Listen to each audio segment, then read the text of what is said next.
Assalamualaikum warahmatullahi wabarakatuh. Nama saya Fitria Zuratul Umma, mahasiswi magang 2 dari IAIN Jember.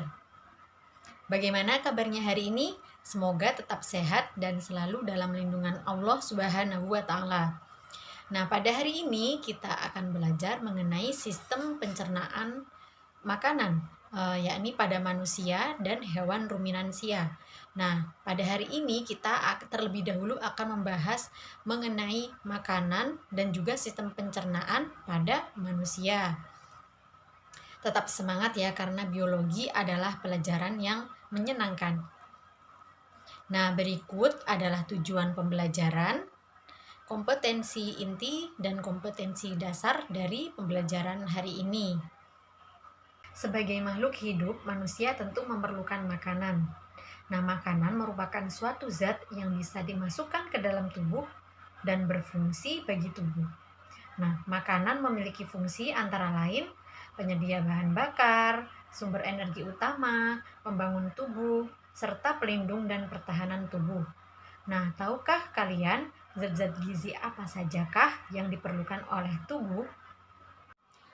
Berdasarkan fungsinya, zat makanan dikelompokkan menjadi 3, yakni yang pertama, zat tenaga. Nah, zat tenaga ini berfungsi sebagai sumber energi utama. Contohnya karbohidrat dan lemak. Nah, contohnya ada pada beras, gandum, jagung, umbi-umbian, singkong. Nah, seperti itu. Kemudian yang kedua yakni zat pengatur. Zat pengatur ini sebagai pengatur, yakni vitamin dan mineral. Nah, ini ada pada buah-buahan. Vitamin misalkan pada pepaya, pada mangga, jambu biji, dan juga pada sayur-sayuran seperti wortel, sayur kelor misalnya. Nah, kemudian yang ketiga yakni zat pembangun. Nah, ini merupakan sebagai zat pembangun, yakni contohnya pada protein, mineral, air, dan hormon. Protein itu pada apa biasanya? Makanan kita sehari-hari, contohnya yakni tempe, tahu. Nah, itu mengandung protein. Nah, yang pertama yakni karbohidrat. Nah, karbohidrat ini merupakan senyawa yang tersusun dari molekul karbon, hidrogen, dan oksigen. Nah, fungsi karbohidrat ini dalam tubuh yaitu sebagai sumber energi. 1 gram karbohidrat itu terdiri dari 4,1 kilokalori. Nah, kemudian untuk mengatur proses metabolisme tubuh, kemudian menjaga keseimbangan asam dan basa, berfungsi sebagai membantu penyerapan kalsium, kemudian mencegah terjadinya konstipasi, dan sebagai bahan pembentuk struktur sel, jaringan, dan organ tubuh. Nah, tadi contohnya terdapat pada seperti beras, gandum, jagung, umbi-umbian seperti singkong, seperti itu. Kemudian yang selanjutnya yakni protein. Nah, protein merupakan senyawa organik yang mengandung molekul karbon, hidrogen, oksigen, nitrogen, sulfur, serta fosfat. Berdasarkan sumbernya, protein dibedakan menjadi 2, yakni protein nabati dan protein hewani. Nah, fungsi dari protein yakni sebagai sumber energi juga ya. 1 gram dari protein itu menghasilkan 4,1 kilokalori. Kemudian yang kedua yakni menggantikan sel-sel tubuh yang rusak. Yang ketiga yakni mengatur keseimbangan cairan dalam tubuh. Dan yang keempat yakni sebagai bahan baku pembuatan enzim, hormon, antibodi, dan hemoglobin. Nah, kemudian yang berikutnya yakni lemak atau lipid. Nah, ini merupakan senyawa organik yang tersusun atas unsur karbon, hidrogen, oksigen, fosfor, serta nitrogen. Lemak berasal dari tumbuhan, yakni biasanya disebut lemak nabati, sedangkan dari hewan biasanya disebut dengan lemak hewani. Nah, fungsi dari lemak yakni sebagai sumber energi. Nah, 1 gram lemak ini menghasilkan 4,1 kilokalori. Kemudian sebagai pelarut vitamin dari vitamin A, D, E, dan K. Kemudian menjadi komponen membran sel dan garam empedu. Kemudian fungsi yang terakhir yakni sebagai bantalan lemak untuk melindungi tubuh dari suhu lingkungan yang rendah atau suhu dingin. Kemudian yakni vitamin. Nah, berdasarkan kelarutannya, terdapat dua jenis vitamin, yakni vitamin yang larut dalam lemak, yakni vitamin A, D, E, dan K, serta vitamin yang larut dalam air, yakni vitamin B dan vitamin C. Nah, vitamin memiliki fungsi dalam pertumbuhan dan perkembangan sel, yakni sebagai koenzim atau sebagai pengaktif enzim dan mempertahankan fungsi jaringan supaya normal. Kemudian yakni mineral. Nah, mineral merupakan bahan-bahan organik yang berfungsi sebagai zat pengatur tubuh. Nah, mineral yang dibutuhkan tubuh dalam jumlah yang sedikit disebut mineral mikro, sedangkan yang dibutuhkan tubuh dalam jumlah yang banyak disebut mineral makro. Nah, contoh dari mineral mikro yaitu besi, iodin, fluorin, dan tembaga. Nah, sedangkan mineral makro contohnya yakni natrium, kalium, dan fosfor. Kemudian yakni air. Air merupakan komponen yang paling banyak menyusun tubuh. Sekitar 72% dari berat tubuh itu tersusun atas air. Nah, tubuh memerlukan sekitar 2,5 liter setiap harinya untuk mengganti cairan tubuh yang hilang dalam bentuk keringat, urin, dan juga uap air. Nah, fungsi air bagi tubuh yaitu sebagai pengatur suhu tubuh, kemudian melembabkan jaringan tubuh seperti jaringan mulut, mata, dan hidung, kemudian melindungi organ vital tubuh dan jaringan tubuh, membantu mencegah sembelit, mengurangi beban kerja ginjal dan hati, dengan membuang kotoran keluar dari tubuh. Nah, kemudian melumasi persendian dan juga membawa nutrisi dan oksigen ke seluruh sel tubuh. Makanan bergizi seimbang. Nah, makanan bergizi seimbang adalah makanan yang mengandung nutrisi dan gizi yang sesuai dengan kebutuhan tubuh yang ditentukan oleh beberapa faktor, yakni faktor jenis kelamin, faktor usia, berat badan, tinggi badan, aktivitas, dan kondisi kesehatan seseorang. Nah, syarat makanan yang baik yakni mudah dicerna, higienis, serta mengandung nutrisi dan kalori dengan jumlah yang mencukupi sesuai kebutuhan tubuh. Nah, makanan diproses dalam tubuh melalui 4 tahap, yakni yang pertama, tahap ingesti, proses masuknya makanan ke dalam mulut. Tahap yang kedua, digesti, yakni tahap pencernaan.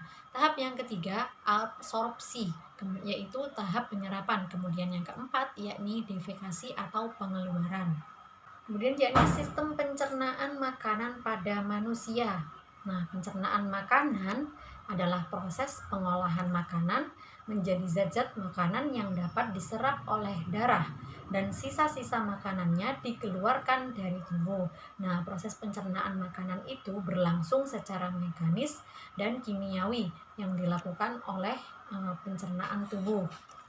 Nah, alat-alat pencernaan diantaranya yakni rongga mulut, kemudian setelah itu kerongkongan, lambung atau ventriculus, kemudian usus halus atau intestinum, usus besar, dan anus.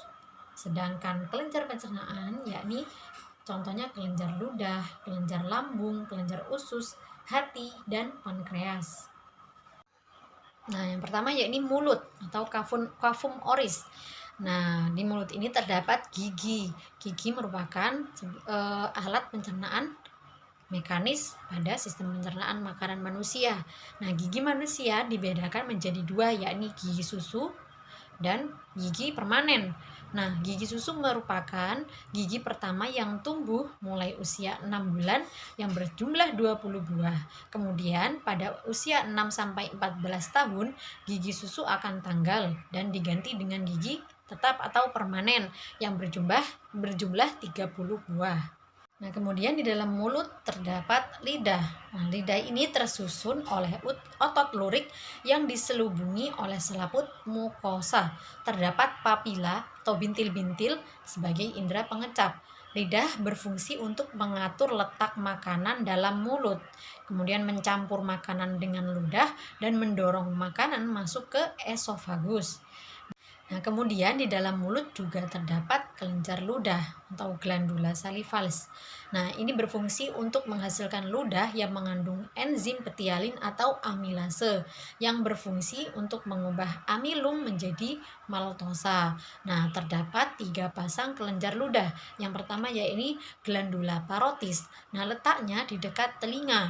Nah, fungsinya untuk menghasilkan ludah yang mengandung enzim petialin. Kemudian yang kedua yaitu glandula submandibularis atau submaxillaris. Nah, letaknya ini ada di rahang bawah, berfungsi untuk menghasilkan ludah yang mengandung air dan lendir. Kemudian yakni glandula sublingualis yang terletak di rahang bawah lidah. Kemudian berfungsi untuk menghasilkan ludah yang mengandung air dan lendir. Setelah mulut yakni kerongkongan. Nah, kerongkongan merupakan saluran memanjang sekitar kurang lebih 25 cm yang menghubungkan faring dengan lambung. Nah, otot kerongkongan dapat berkontraksi secara bergelombang sehingga mendorong makanan masuk ke dalam lambung. Nah, gerakan ini disebut gerakan peristaltik. Nah, kemudian yakni lambung atau ventriculus. Lambung merupakan kantong besar yang terletak di dalam rongga tubuh di bawah tulang rusuk agak kiri.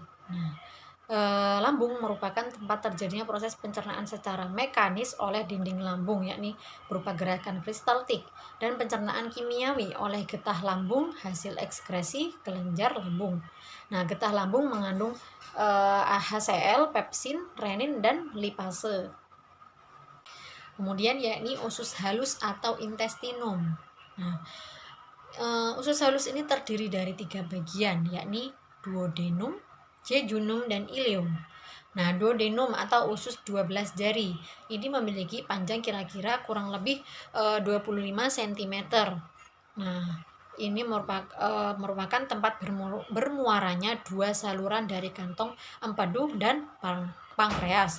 Fungsi empedu sendiri adalah mencerna makanan berlemak. Kemudian yakni jejunum atau usus kosong.